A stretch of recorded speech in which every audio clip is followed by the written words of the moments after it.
అథా ఏకోనషష్టితమః సర్గః. శ్రీమద్ రామాయణం యుద్ధకాండలో 59వ సర్గలో ఉన్నాం ప్రస్తుతం. వాల్మీకి మహర్షి అనుగ్రహించినటువంటి శ్రీమద్ రామాయణాన్ని బాలకాండ, అయోధ్యకాండ, అరణ్యకాండ, కిష్కింధకాండ, సుందరకాండ అన్ని కాండలు కూడా శ్లోకాలన్నీ కూడా పారాయణ చేస్తూ చేతి వ్రాతగా శ్లోకాలన్నీ సుందరకాండ వరకు సంపూర్ణం చేసుకొని యుద్ధకాండలో 59వ సర్గ దగ్గరికి వచ్చాం. ఇప్పటి వరకు 58 సర్గలు పరిసమాప్తమయ్యాయి. ఇప్పటి వరకు జరిగినటువంటి కథలో రాముడు లక్ష్మణుడితో కలిసి సుగ్రీవుడు సహాయంతో వానర సైన్యాన్ని తీసుకొని లంకాపట్టణం పైకి యుద్ధానికి రావటం జరుగుతుంది. ఆ వచ్చేటటువంటి ప్రయత్నంలో సముద్రం పైన వారధి సేతు నిర్మాణం చేసుకొని వానర సైన్యాన్ని రాముడు ఆ సేతువు పైగానే లంకాపట్టణానికి చేరుస్తాడు. చేర్చిన తర్వాత లంకాపట్టణం నుండి అనేక మంది రాక్షసుల్ని రావణుడు పంపించడం జరుగుతుంది వానరుల్ని వధించమని. వచ్చినటువంటి వారు వచ్చినట్లే మరణిస్తూ ఉంటారు. అలా ప్రహస్తుడు దాకా వస్తుంది సందర్భం. రావణుడి సైన్యంలో సేనాధిపతి అయినటువంటి వాడు ప్రహస్తుడు. చాలా అమితమైనటువంటి పరాక్రమం కలిగినటువంటి వాడు. ప్రహస్తుడు ఎక్కడ ఉంటే అక్కడ జయమే కలుగుతుంది అని రావణుడి నమ్మకం. ఎన్నోసార్లు దేవతలపైకి యుద్ధానికి వెళ్ళినప్పుడు రాక్షస సమూహం ప్రహస్తుడు వల్లనే యుద్ధం జయం పొంది వచ్చినటువంటి సందర్భాలు చాలా ఉన్నాయి. అలాంటి ప్రహస్తుడిని పంపిస్తాడు రావణుడు. వానర సైన్యాన్ని వధించి రమ్మని రామలక్ష్మణుల్ని ఒంటరి వాళ్ళని చేస్తే వాళ్లే వెళ్ళిపోతారు అని ప్రహస్తుడికి చెప్పి మరీ పంపిస్తాడు. అదే సమయంలో ప్రహస్తుడు కూడా మాట్లాడటం జరుగుతుంది. మహారాజా, సీతను తీసుకొచ్చిన రోజే చెప్పాను, సీతను గనక రాముడికి అప్పజెబితే మన లంకకి ఎటువంటి కీడు ఉండదయ్యా అని నేను చెప్పాను అని ప్రహస్తుడు చెప్పి చాలా బాధపడతాడు. ఇంతమంది రాక్షస సైన్యాన్ని మనం పోగొట్టుకున్నాం, రాక్షస వీరులను పోగొట్టుకున్నాం, అకంపనుణ్ణి పోగొట్టుకున్నాం, ఎంతోమంది మంత్రులను పోగొట్టుకున్నాం.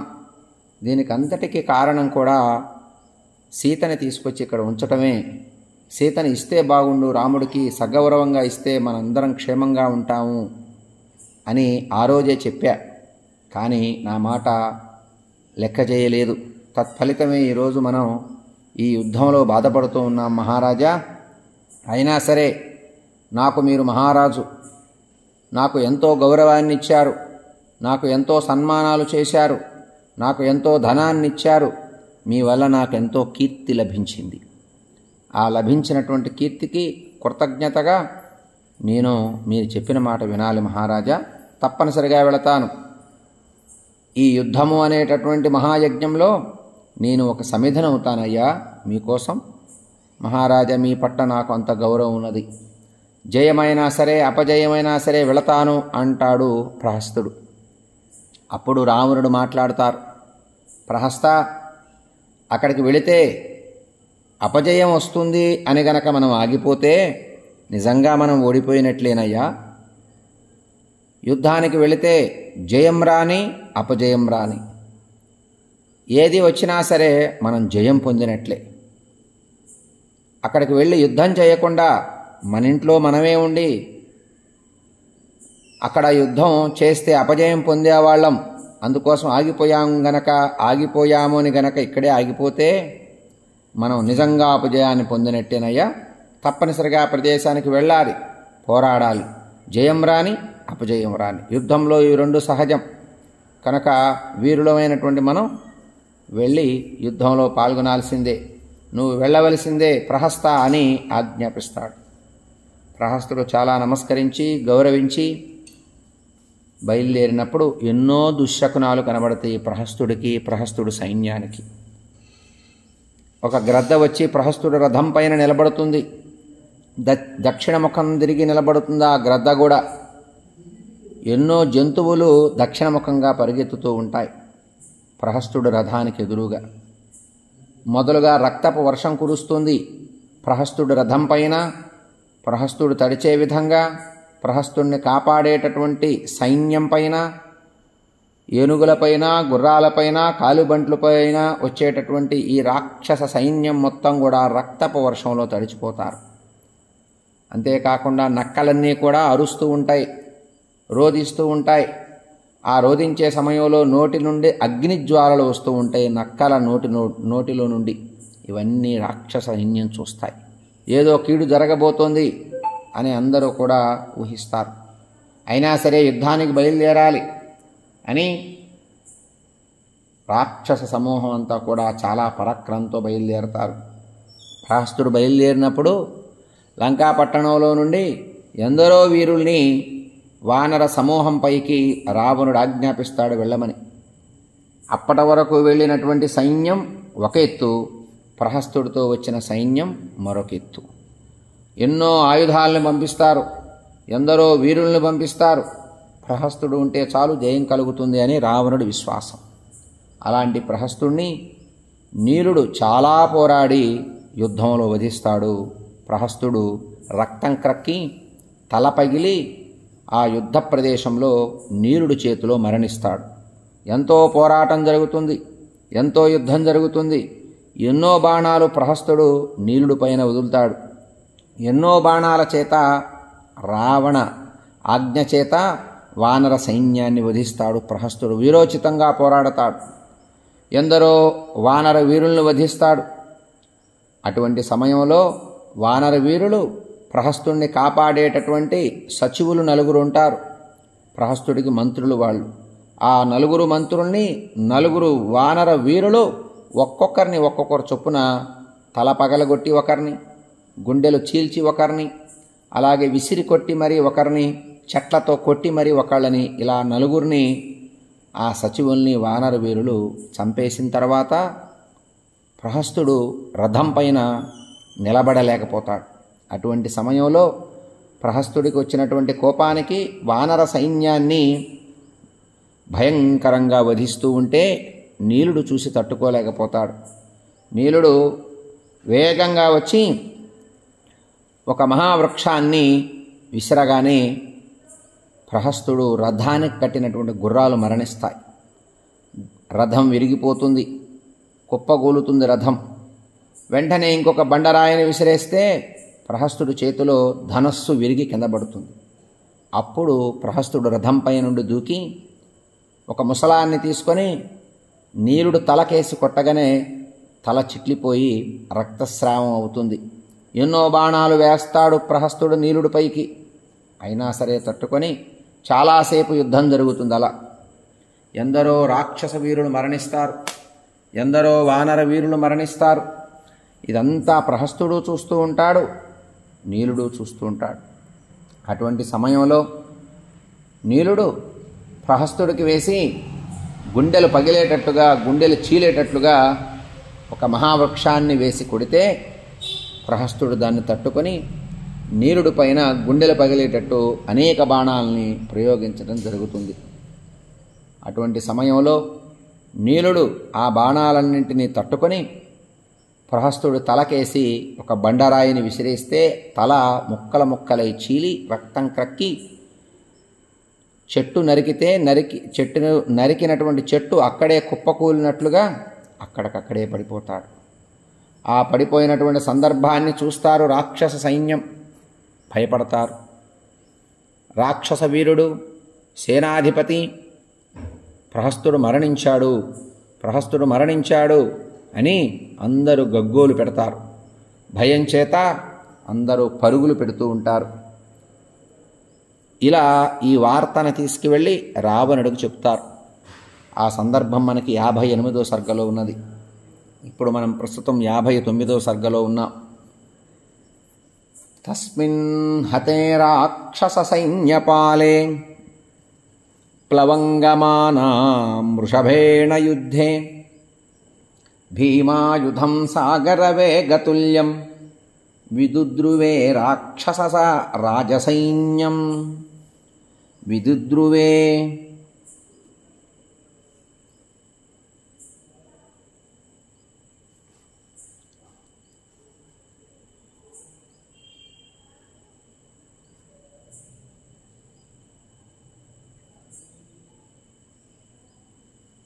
రాక్షసరాజ సైన్యం.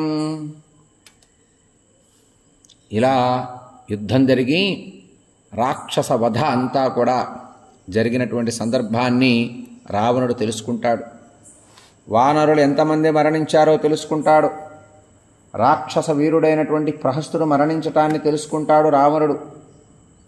అటువంటి సమయంలో నీలుడు చంపవేగా భయంకరమైనటువంటి ఆయుధాలు, సముద్రంతో సమానమైనటువంటి వేగం కలిగినటువంటి రావణ సైన్యం పరారైపోయి పారిపోతూ ఉంటారు. రావణుడి దగ్గరికి వెళుతున్నారంతా కూడా రాక్షస సైన్యం.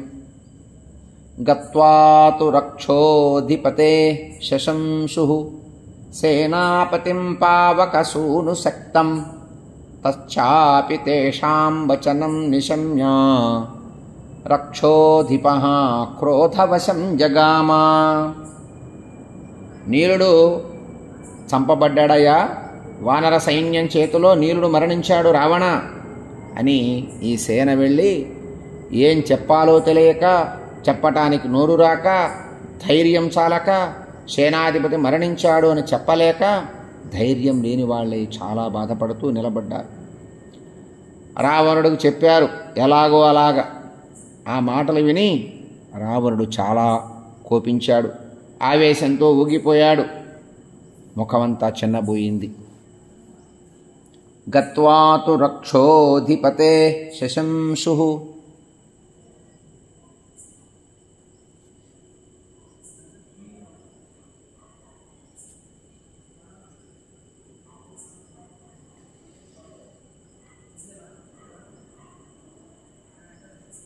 సేనాపతిం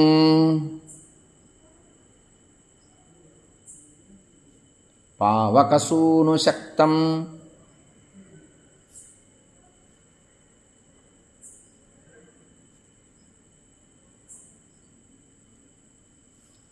తచ్చాపి తేషాం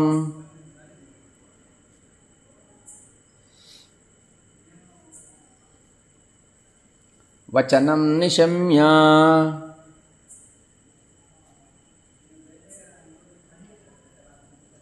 రక్షోధిపః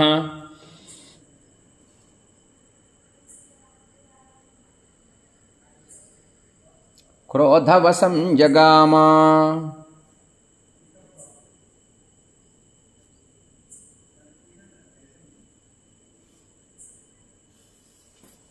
చాలా ఊగిపోయాడు, ఆవేశపడ్డాడు, బాధపడ్డాడు రావణుడు.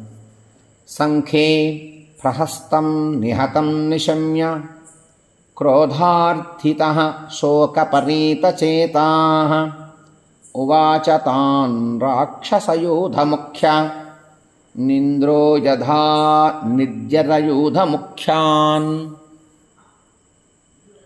రావణుడు చాలా నిస్సహాయ స్థితిలో ఉన్నవాళ్లాగా ఉండిపోయాడు. ఇదేమిటి, ప్రహస్తుడు మరణించడం ఏమిటి వానర చేతుల్లో అని అన్నాడు. ప్రహస్తుడు చంపబడినట్లు విన్నటువంటి రావణుడు కోపంతో బాధపడ్డాడు, మనస్సు శోకంతో నిండిపోయింది. రాక్షస సేనానాయకులతో దేవేంద్రుడు దేవసేనానాయకులతో మాట్లాడినట్టు మాట్లాడుతున్నాడు. తన సైన్యాన్ని పిలిచాడు, తన పరాక్రమవంతులను పిలిచాడు, కూర్చోబెట్టాడు, మాట్లాడుతున్నాడు వాళ్ళతో. సంఖ్యే ప్రహస్తం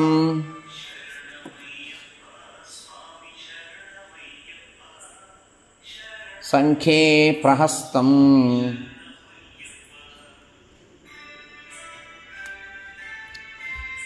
నిహతం నిశమ్య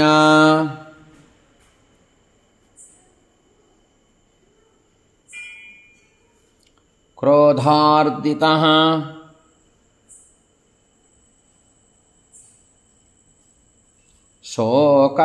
శోకపరీతచేతాః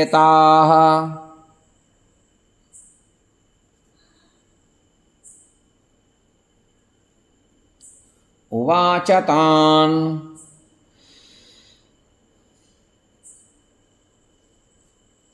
రాక్షసయూథముఖ్యా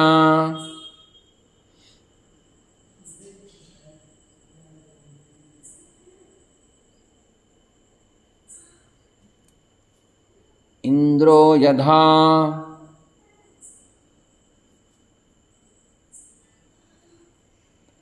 నిర్జరయూథముఖ్యాన్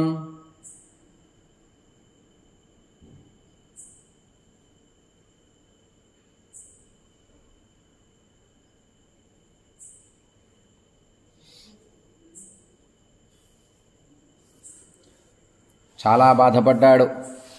సైన్యాన్ని పిలిచాడు, కూర్చోబెట్టి మాట్లాడుతున్నాడు బాధతో రావణుడు. నావజ్ఞ రిపవే కార్యాయైరింద్ర బలసాదనః సూతితః సైన్యపాలో మే సానుయాత్ర సకుంజరః.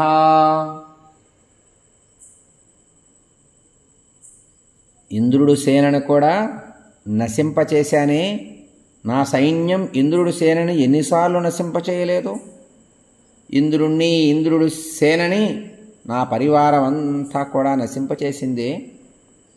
ఏనుగులతో సహా చంపివేసినటువంటి శత్రువుల విషయం అనాదరంగా చూపకూడదు. అంటే నా సైన్యం ఇంద్రుడి సేనని ఎదుర్కొందే, ఇంద్రుణ్ణి పరారు చేసింది, దేవతల్ని పరారు చేసింది, ఏనుగుల్ని లంకాపట్టణంలో ఉండేటటువంటి ఏనుగుల్ని గుర్రాల్ని శత్రువులుగా భావించినటువంటి రాక్షస సైన్యాన్ని వధించారంటే ఏమిటి పరిస్థితి అని ఆలోచనలో పడ్డాడు రావణుడు. నావజ్ఞ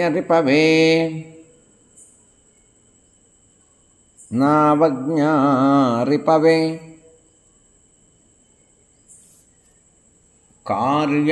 కార్యాయైరింద్ర బలసాదవః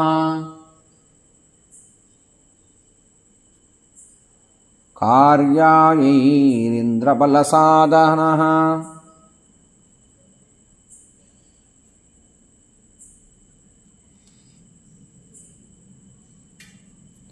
సూదితః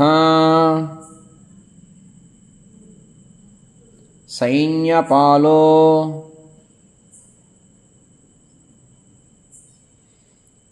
పాలో మే సానుయాత్రః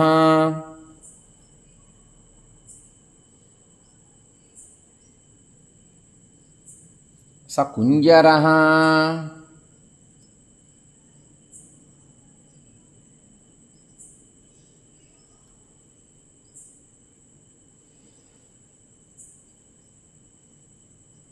ఏనుగులతో సహా చంపివేసినటువంటి శత్రువుల విషయంలో అనాదరం చూపకూడదు, క్షమించకూడదు ఆ వానర సైన్యాన్ని.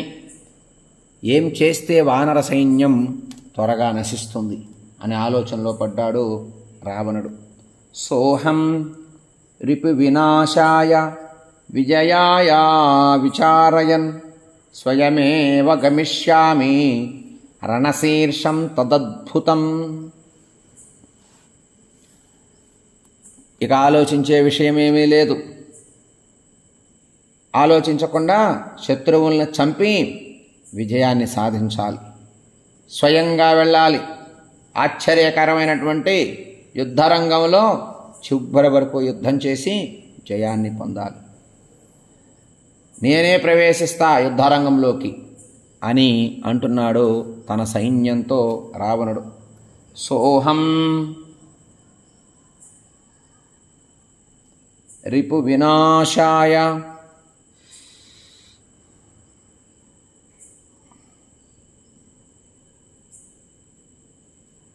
విజయాయ విచారయన్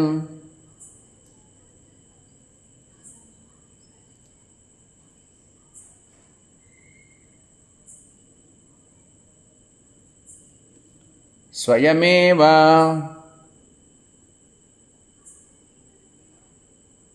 గమిష్యామి రణశీర్షం తదద్భుతం.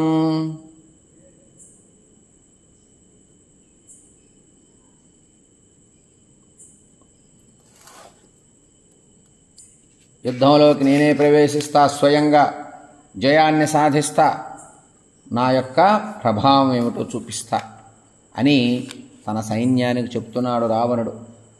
అద్య తద్వానరానీకం రామంచ సహ లక్ష్మణం నిర్దహిష్యామి బాణౌఘైర్వనం దీప్తైరివాగ్నిభిః అద్య సంతర్పయిష్యామి పృథివీం కపిశోణితైః. రావణుడు మాట్లాడుతున్నాడు. ఈ మాటలన్నీ కూడా మండేటటువంటి అగ్ని చేత వనాన్ని కాల్చేసినట్లు ఇప్పుడు నా బాణాల చేత ఆ వానర సైన్యాన్ని, రాముణ్ణి, లక్ష్మణుణ్ణి కాల్చేస్తా, ఎవ్వరూ బ్రతకకుండా చేస్తా. ఇప్పుడు వానరులు రక్తం చేత భూమికి సంతృప్తి కలిగించేటట్టు నేను చేస్తా, నా ప్రతాపం ఏమిటో చూపిస్తా అని తన సైన్యానికి చెబుతున్నాడు రావణుడు. నా సైన్యాన్ని వధించటానికే అంత సమర్థత ఉందా వానరులకి అని బాధపడ్డాడు. అద్య తద్వానరానీకం.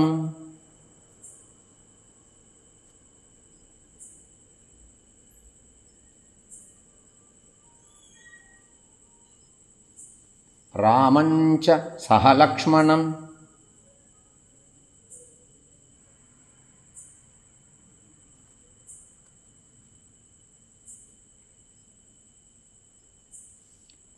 నిర్దహిష్యామి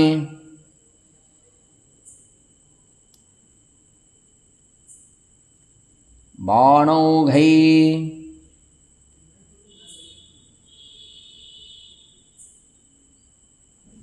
ర్వణం దీప్తైరివాగ్నిభిః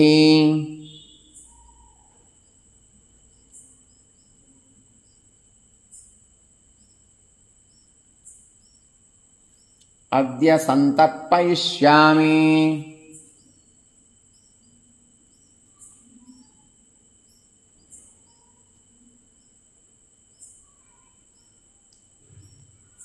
పృథివీం కపిశోణితైః.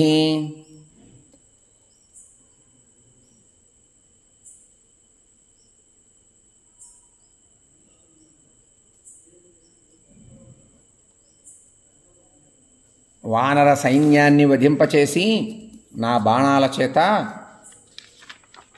భూమికి తర్పణ ఇస్తాను, భూమికి తృప్తిని కలిగిస్తాను అని అన్నాడు రావణుడు. స ఏవ ముక్త్వా జ్వలన ప్రకాశం రథం తురంగోత్తమరాజయుక్తం ప్రకాశమానం వపుషాజ్వలంతం సమారురోహామరరాజశత్రుః. దేవేంద్రుడికి ఎప్పుడూ శత్రువే రావణుడు. ఎందుకంటే రావణుడు ఎప్పుడూ ఇంద్రుణ్ణి ఓడిస్తూనే ఉన్నాడు. రావణుడికి ఇంద్రుడికి ఎప్పుడూ వైరమే. రావణుడు అంటే ఇంద్రుడికి ఎప్పుడూ భయమే. రావణుడిదే ఎప్పుడూ జయం. ఎందుకంటే వరాల బలం చేత ఉన్నాడు గనక రావణుడు. అటువంటి రావణుడు ఇలా మాట్లాడుతూ తన సైన్యానికి చెబుతున్నాడు. అగ్ని వంటి ప్రకాశం కలిగినటువంటి రథాన్ని ఎక్కాడు. శ్రేష్టమైనటువంటి గుర్రాల్ని ఆ రథానికి కట్టారు, ఈయన ఎక్కినటువంటి రథానికి. అది మండుతుందా అన్నట్టుగా ప్రకాశిస్తుంది, అంత భయంకరమైనటువంటి కాంతి ఉంది ఆ రథానికి. ఆవేశంతో ఎక్కాడు రథాన్ని. జ్వలిస్తూ ఉన్నాడు రావణుడు కూడా ఆవేశంతో. రథం కూడా తేజస్సుతో ప్రకాశిల్లుతోంది. అటువంటి రథాన్ని రావణుడు ఎక్కాడు. స ఏవ ముక్త్వా జ్వలన ప్రకాశం రథం తురంగోత్తమరాజయుక్తం ప్రకాశమానం వపుషాజ్వలంతం సమారురోహామరరాజశత్రుః. ఇంద్రుడికి శత్రువైనటువంటి రావణుడు ఆవేశంతో ఇలా పలుకుతూ అగ్ని వంటి తేజస్సు కలిగినటువంటి తన రథాన్ని ఎక్కాడు. ఆ రథానికి చాలా గొప్పవైనటువంటి గుర్రాలను కట్టారు. ఆ రథం అగ్నిలాగా మండుతూ ఉంది, ప్రకాశిస్తూ ఉంది. సశంఖభేరీ పణవ ప్రణాదై రాస్ఫోటిత క్షేడిత సింహనాదై పుణ్యై స్తవైశ్చాపి సుపూజ్యమానా తదా మాయా రాక్షసరాజముఖ్యః. అంత భయంకరమైనటువంటి రూపంతో రావణుడు ఆవేశంతో రథాన్నెక్కాడు. ఆ సమయంలో రాక్షసులందరూ కూడా శంఖాలని, భేరీలు, పణవములు మోగించారు. జబ్బలు చరిచారు. రాక్షస సైన్యం అంతా కూడా మహారాజే యుద్ధానికి బయలుదేరాడు అని గర్వంగా జబ్బలు తరుచుకుంటూ అరుస్తూ ఉన్నారు రాక్షస సైన్యం. సింహనాదం చేశారు. ఉత్తములైనటువంటి వారు స్తోత్రాలు పఠించారు. ఇలా స్తోత్ర పఠనం చేస్తూ ఉండగా రావణుడు వానర సైన్యంపైకి యుద్ధానికి బయలుదేరాడు. సనీలజీమూత నికాశరూపై మాంసాశనై పావకదీప్తనేత్రై బభౌవృతో రాక్షసరాజముఖ్యో భూతైర్వృతో రుద్ర ఇవామరేషః. రావణుడు ఎలాంటి వాడయా? ఎలా ఉన్నాడు?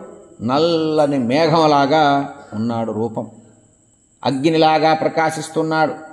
నేత్రాలు భయంకరంగా ఉన్నాయి. అటువంటి రావణుడు భూతాలతో కూడినటువంటి దేవతా ప్రభు అయినటువంటి రుద్రుడులాగా ప్రకాశిస్తున్నాడు. నల్లటి రూపం, భయంకరమైనటువంటి రూపం, అగ్ని తేజస్సు, ఘోరమైనటువంటి ప్రకాశంతో రుద్రుడులాగా ప్రకాశిస్తూ రథమెక్కి కూర్చున్నాడు. తతో నగర్యాః సహసా మహౌజా నిష్క్రమ్య తద్వానర సైన్యముగ్రం మహార్ణవాభ్రస్తనితం దదర్శ సముజ్జతం పాదపశైలహస్తం. గొప్ప తేజస్సు కలిగినటువంటి రావణుడు లంక నుండి బయలుదేరాడు. మేఘంలాగా గర్జించుకుంటూ బయలుదేరింది రథం. అనేక వృక్షాలు, అనేక పర్వతాలు హస్తాలయందు ధరించి యుద్ధానికి సిద్ధమైనటువంటి భయంకరమైనటువంటి వానర సైన్యాన్ని కూడా చూశాడు. వస్తూనే వానర సైన్యం కనపడింది. ఆ వానర సైన్యం అంతా కూడా అనేక చెట్లని పట్టుకున్నారు. వాళ్ళు ఎవరు వస్తే వాళ్ళని కొట్టి చంపుదామని అనేక కొండశిలలను పట్టుకున్నారు. అనేకమైనటువంటి పర్వతాలని పట్టుకున్నారు. వాళ్ళ రూపాలు కూడా భయంకరంగా ఉన్నాయి. వాళ్ళేం తక్కువ కాదు. అలాంటి వానర సైన్యాన్ని చూశాడు రావణుడు. తద్రాక్షసానీకమతి ప్రచండ మాలోక్య రామో భుజగేంద్రబాహు విభీషణం శస్త్రభృతం వరిష్ట మువాచ సేనానుగతః పృథుశ్రీః. రావణుడు రథం బయలుదేరుతూ ఉన్న సమయంలో లంకాపట్టణంలో చేసినటువంటి ధ్వనులకి వానరులకు వినపడింది. ఆ ధ్వని సర్పరాజు వలె పొడవైనటువంటి బాహువులు కలిగినటువంటి వాడు రావణుడు. తన సేన చేత ముందు చాలా సైన్యం బయలుదేరింది, వెనక చాలా సైన్యం ఉంది. గొప్ప తేజస్సు కలిగినటువంటి రథం. ఆ రథంతో బయలుదేరినటువంటి రావణుణ్ణి రాముడు చూశాడు. చాలా భయంకరమైనటువంటి ఆ సైన్యాన్ని చూశాడు. శస్త్రధారులను చూశాడు. వాళ్ళలో శ్రేష్ఠుడైనటువంటి రాక్షస సైన్యాన్ని చూశాడు రాముడు. చూసి విభీషణుడు పక్కనే ఉన్నాడు. రాముడికి విభీషణుడితో మాట్లాడుతున్నాడు రాముడు. నిన్న మొన్న జరిగిన సర్గలో కూడా ప్రహస్తుడు వచ్చేటప్పుడు కూడా ప్రహస్తుడు ప్రభంజనాన్ని చూశాడు రాముడు.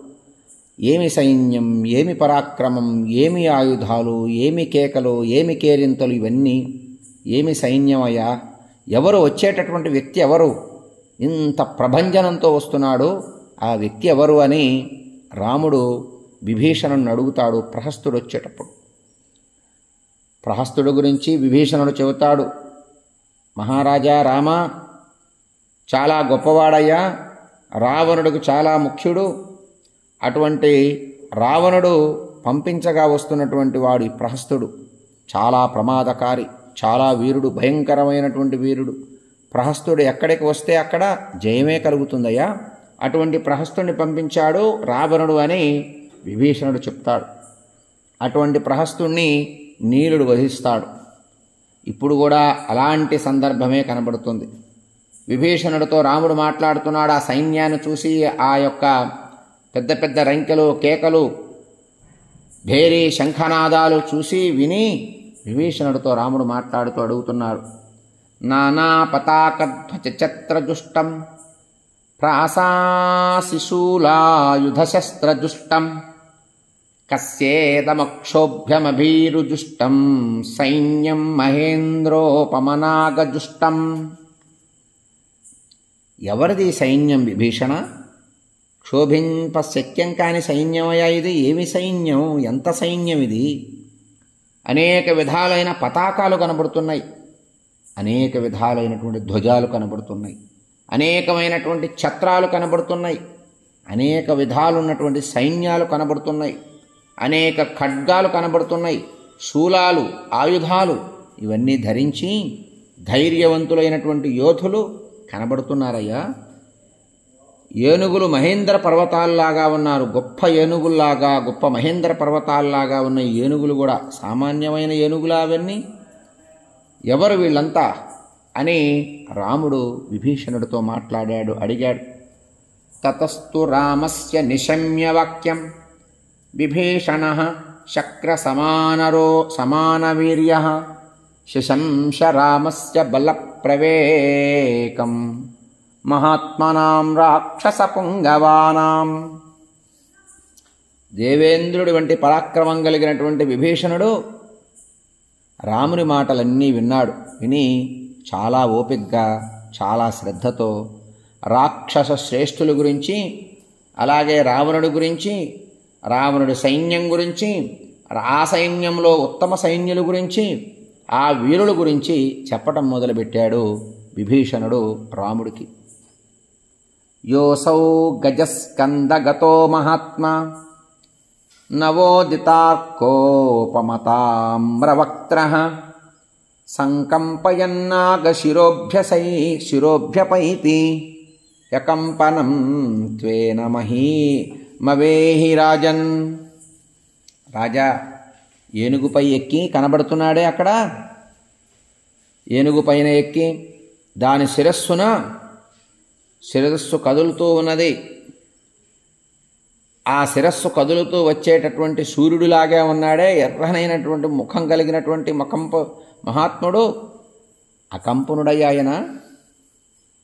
అటువంటి రాక్షసుడు భయంకరమైనటువంటి వాడు, అకంపనుడితో సమానమైనటువంటి వాడు ఆ రాక్షసుడు అని రాక్షసుల గురించి విభీషణుడు వర్ణిస్తూ ఉన్నాడు. ఒక్కొక్కళ్ళ పేరు, వారి రూపం, వాళ్ళ పరాక్రమం, వాళ్ళ శక్తి అంతా అని విభీషణుడు చెప్తున్నాడు. గొప్ప బాహువులు కలిగిన వాడయ్యా వచ్చేటటువంటి వాడు, అకంపనుడితో సమానమైన వాడు. యోసౌ రథస్థో మృగరాజకేతు దున్వంధమః శక్రధను ప్రకాశం కరీవభాత్యుగ్ర వివృత్తదృష్టః స ఇంద్రజిన్నామ నరప్రధానః.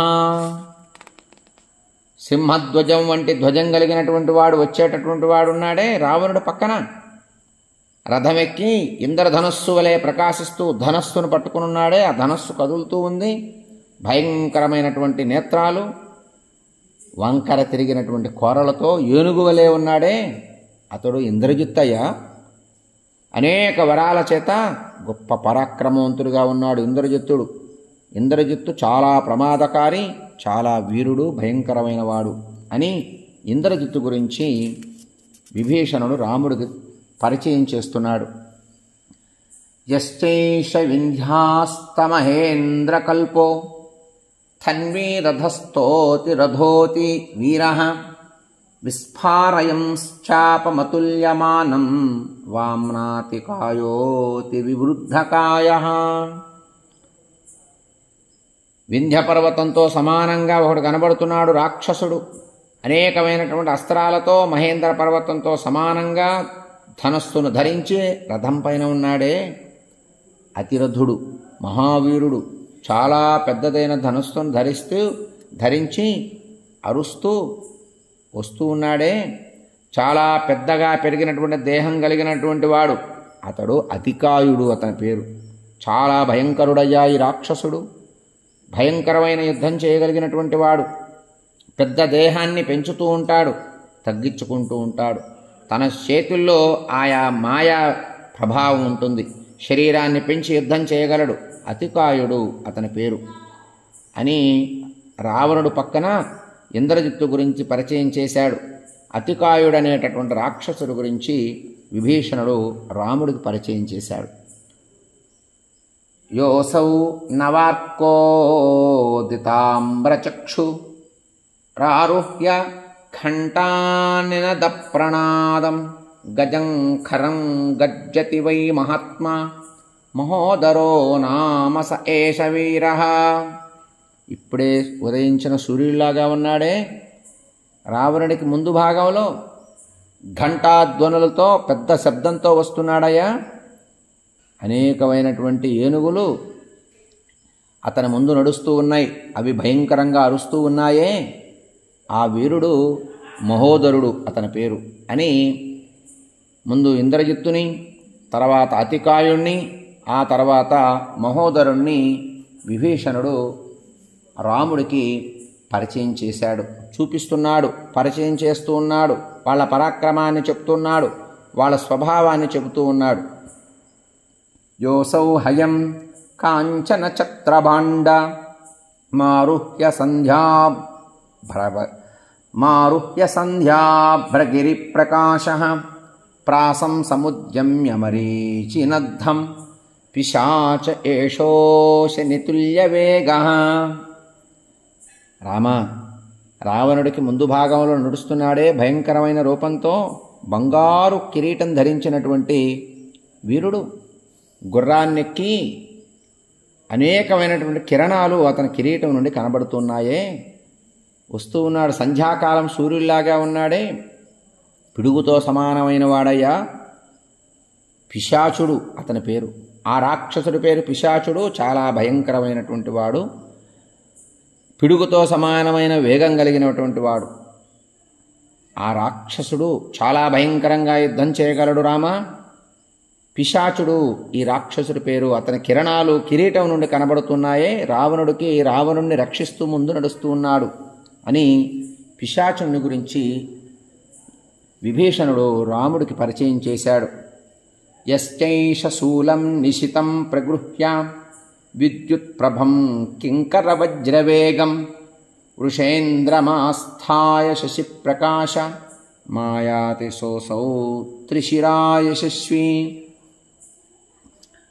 రామా, మెరుపు వంటి ప్రకాశం కలిగిన వాడు రావణుడికి ముందు నడుస్తూ ఉన్నాడే. వజ్రవేగం కలిగినటువంటి వాడు. వాడి అయినా శూలాలు ధరించి ఉన్నాడు. చంద్రుడి వలె తెల్లగా ఉన్నటువంటి ఒక వృషభాన్ని ఎక్కాడే. అతను త్రిశిరస్కుడయ్యా అతని పేరు. కీర్తిమంతుడు, చాలా ప్రమాదకారి, భయంకరుడు, వేగంగా యుద్ధం చేయగలిగినటువంటి వాడు త్రిశిరస్కుడు అని విభీషణుడు రాముడికి త్రిశిరస్కుడు గురించి పరిచయం చేశాడు. అసౌచ జీమూత నికాశరూపః కుంభః పృథివ్యూఢ సుజాతవక్షాః సమాహితం పన్నగరాజకేతు విస్ఫారయన్యాతి ధనుర్విధూన్వన్. మేఘ వంటి రూపం కలిగి బలిసినటువంటి విశాలమైనటువంటి వక్షస్థలంతో ఉన్నాడే. ఈ కుంభుడు యుద్ధమునందు ఏకాగ్రమైనటువంటి చిత్తంతో అరుస్తూ భయంకరంగా ఉన్నాడు. చూసావా, సర్పరాజ చిహ్నాలతో ఉన్నాడు. ఈ రాక్షసుడు చాలా భయంకరమైనటువంటి వాడయ్యా కుంభుడు. ఇతను యుద్ధానికి వస్తే వానర సైన్యం ఎలా తట్టుకుంటుందో. మహారాజా రామ, ఇతని పేరు కుంభుడు అని కుంభుడు గురించి పరిచయం చేశాడు విభీషణుడు. అలాగే నికుంభుడు గురించి, ఇలా రాక్షస సైన్యంలో రావణుణ్ణి చుట్టుముట్టి రావణుణ్ణి కాపాడుకుంటూ ఉండేటటువంటి రాక్షస సైన్యంలో ఉన్నటువంటి వీరుల గురించి విభీషణుడు పరిచయం చేస్తూ ఉన్నాడు 59వ సర్గలో. మనం మిగిలినటువంటి శ్లోకాలు రేపు పారాయణ చేసుకుందాం. ఏవమే తత్పురావృత్తమాఖ్యానం భద్రమస్తు వః ప్రవ్యాహరత విశ్రబ్ధో బలం విష్ణోః ప్రవర్ధతాం లాభస్తేషాం జయస్తేషాం కుతస్తేషాం పరాభవః యశాందీవరస్యామో హృదయే సుప్రతిష్ఠితః కాలే వర్షతు పర్జన్యః పృథివీ సస్యశాలినీ దేశోऽयं క్షోభరహితో బ్రాహ్మణా సంతు నిర్భయాః కావేరీ వర్ధతాం కాలే కాలే వర్షతు వాసవః శ్రీరంగనాథో జయతు శ్రీరంగశ్రీశ్చ వర్ధతాం స్వస్తి ప్రజాభ్యః పరిపాలయంతాం న్యాయేన మార్గేణ మహిం మహిషాః గోబ్రాహ్మణేభ్యః శుభమస్తు నిత్యం లోకాః సమస్తాః సుఖినో భవంతు మంగళం కోసలేంద్రాయ మహనీయ గుణాబ్ధయే చక్రవర్తి తనూజాయ సార్వభౌమాయ మంగళం. రాజా రామచంద్ర ప్రభు की जय, सीतामाता को जय, लक्ष्मण स्वामी की जय, पवन सुत हनुमान की जय, वाल्मीकि महर्षि की जय, नारद महर्षि की जय, ब्रह्मदेवुनको जय. एतत्फलं श्रीरामार्पणमस्तु. स्वस्ति. जय श्रीराम.